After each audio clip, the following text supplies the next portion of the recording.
ABC News, the country's premier news brand, where Americans go to see the whole picture. Together with Yahoo News, the world's #1 news site on the web. This is America's #1 digital news source. Hello to our fans online. I'm Rob Nelson. And I'm Sunny Hostin with the top stories on this Thursday, January 31st. Congress formally opened its gun control debate with a dramatic appeal from shooting victim Gabby Giffords. The former Arizona Congresswoman was helped to the witness table by her husband, Mark Kelly. Giffords spoke just 80 words. She said too many children are dying because of gun violence, and she called upon lawmakers to do something. Her husband and NRA Chief Wayne LaPierre also testified. Severe storms that ripped through the South and Midwest are being blamed for at least 2 deaths. There were 24 reports of tornadoes, including one that touched down in northern Georgia, tossing around cars, trucks, and also trees. An uprooted tree, in fact, crushed a mobile home there, killing a man. Another man died in Tennessee when a tree fell on the shed where he was seeking shelter.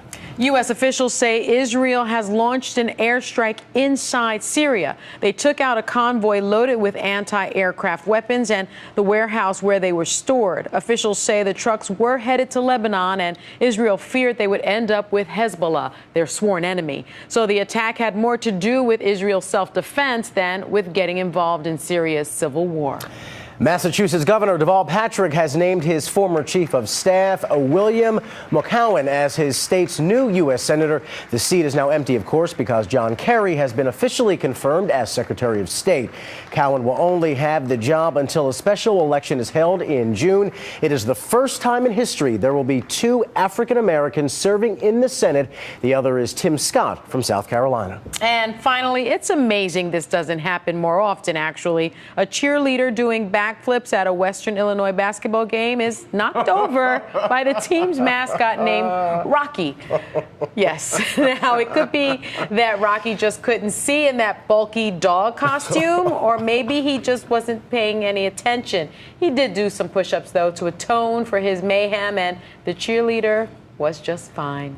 You always do wonder how those folks see, what kind of peripheral vision they have and what's going on. It's hot and they're starting to stink, and you wonder, they got all kinds of distractions. So there's no wonder he collided with that poor flipping cheerleader. Exactly. No, Rocky. Red flag, dude. Red flag. We'll get more news anytime at abcnews.com. I'm Sunny Hostin. And I'm Rob Nelson. Thanks for watching. This is World News Now, available anytime, anywhere you want it.